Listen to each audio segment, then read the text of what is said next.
آئیے اب سنتے ہیں محترم محمد عثمان جامعی کا افسانچہ پٹی اتار کے۔ ہر ملاقات کی طرح ہماری آج کی گفتگو میں بھی ہمارے جذبے ابلے پڑ رہے تھے۔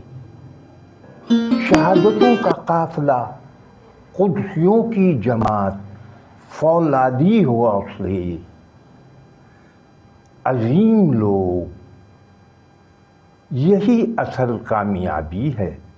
غیرت ایمانی، بے غیرت مسلمان، لفظوں کی تکرار میں آج نیا جوش شامل تھا کہ ابھی کچھ دیر پہلے ہم ایک عظیم شہادت کو خراج عقیدت پیش کرنے مظاہرے میں شریک ہو کر لوٹے تھے، اور اب ماتھے پر بندھی مقصد ہمارا شہادت کی عبارت والی پٹی اتار کر چائے پی رہے تھے۔ اور بچے کیا کر رہے ہیں؟ گفتگو نے رخ بدلا۔ اب ہماری باتوں کا محور تھا کہ ہمارے بچے کیا پڑھیں، کہ ان کے لیے امریکہ، کینیڈا، آسٹریلیا یا یورپ جا کر زندگی بنانا آسان ہو جائے۔ اور اب ہم کچھ زیادہ ہی پرجوش تھے۔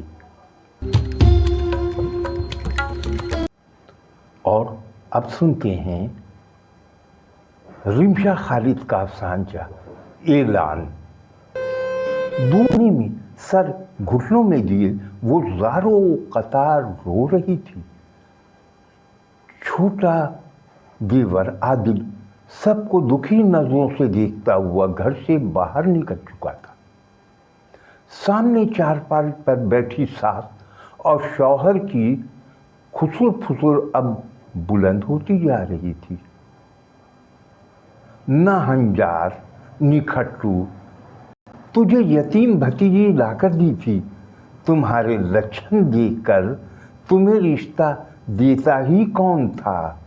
اب بس کر دے اماں، ہو گئی غلطی، یہ بتا اب کیا کروں؟ چل میرے ساتھ، پھر وہ مشکل کا حل ڈھونڈ آئے۔ میری دھی میری عزت رکھے۔ عزت پوری ہوتے ہی پھپھو اس کے سامنے ہاتھ جوڑے بیٹھی تھی۔ عادل گھر کا بچہ ہے، بدنامی بھی نہیں ہوگی۔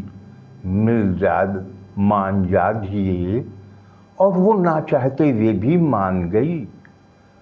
اس کے لیے جو اپنے کالے رنگ کے لیے ہمیشہ ٹھکرایا جاتا تھا، اور پھر صبح اس کے لیے نئی امیدوں کو ہمراہ لیے نمودار ہوئی۔ کالے رنگ والا اتنے صاف دل کا مالک تھا، یہ تو کسی نے کبھی سوچا ہی نہیں تھا۔ نہیں مانتا میں اس زبردستی کے حلالے کو، اور نہ ہی میں اب سمیرا کا ساتھ چھوڑوں گا۔ عادل ببانگ دہل اس کو طلاق نہ دینے کا اعلان کر چکا تھا۔ چینل کو سبسکرائب کریں، اور اگر سبسکرائب کر لیا ہے تو ہر ویڈیو پر کوشش کریں کہ لائک اور کمنٹ ضرور کریں۔ تو آئیے اب اگلا افسانچہ سنتے ہیں۔ اور اب ہم محمد عباس ثاقب کا افسانچہ، عنوان ہے جڑ۔ میں پہنچا تو سب مار پیٹ پر تلے نظر آئے۔ میں نے پوچھا، خدا کے بندو آخر ہوا کیا ہے؟ اکبر گرجا، اسی سے پوچھو حاجی بھیا، کھلے مقابلے کی تو ہمت نہیں، اب تعویذ گنڈے سے ہمیں مروانا چاہتا ہے۔ اصغر غرایا، جھوٹ نہ بول، میں لعنت بھیجتا ہوں جادو ٹونے پر۔ اکبر پھر گرجا، اتنا معصوم نہ بن، پروین نے تجھے درختوں کی جڑ میں تعویذ دباتے دیکھا ہے۔ یہ سن کر اصغر نے مجھے مخاطب کیا، چلے حاجی صاحب، بسم اللہ پڑھ کر اپنے ہاتھ سے وہ تعویذ برآمد کر لے۔ اکبر نے بھی حامی بھر لی، بیوی بھی ساتھ لے لی۔ ذرا دیر میں پہلا نیم ہمارے سامنے تھا۔ پروین نے جڑ کی طرف اشارہ کیا، واقعی صاف لگ رہا تھا کہ گیلی مٹی میں کچھ دبایا گیا ہے۔ میں نے انہیں اگلے نیم کی طرف بھیجا اور خود مٹی کھود کر برآمد شدہ چیز مٹھی میں دبائی۔ باقی درختوں کے پاس سے بھی برآمدگی ہو گئی۔ گھر پہنچتے ہی اکبر نے اصغر کو للکارا، اب بتا فتنی۔ میں نے اسے روکا، تمہیں یقین ہے نا وہاں تعویذ ہی دبائے گئے ہیں؟ اکبر اور پروین نے اکٹھے گردن ہلائی۔ میں نے انہیں دیکھا، پھر مٹھی کھولتے ہوئے کہا، مجھے تو وہاں سے صرف یہ ملی ہے۔ سب کی نظریں میری ہتھیلی پر رکھی جامن کی 3 گٹھلیوں پر جم گئی۔ چینل سبسکرائب کرنے میں، گھنٹی کا بٹن دبا کر آل پر کلک کرنے میں کوئی پیسہ نہیں لگتا، پھر بخالت کیسی؟ فوراً سبسکرائب کا بٹن دبا کر گھنٹی کا بٹن دبائیں اور آل پر کلک کر دیں۔ ام عبداللہ رضا کا افسانچہ سنتے ہیں، عنوان ہے تضاد۔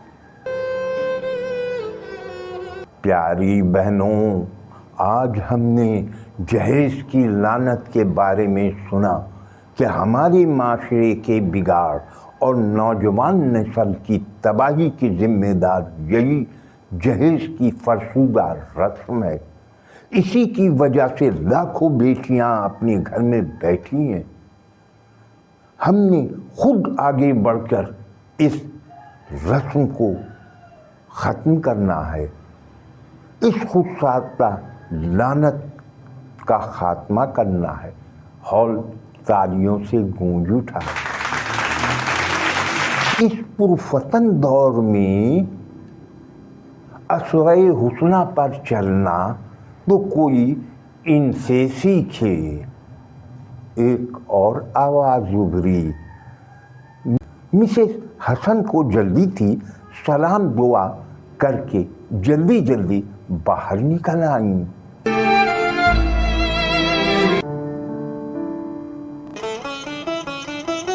باہر بیٹا اپنی پجیروں میں بیٹھا ماں کا انتظار کر رہا تھا۔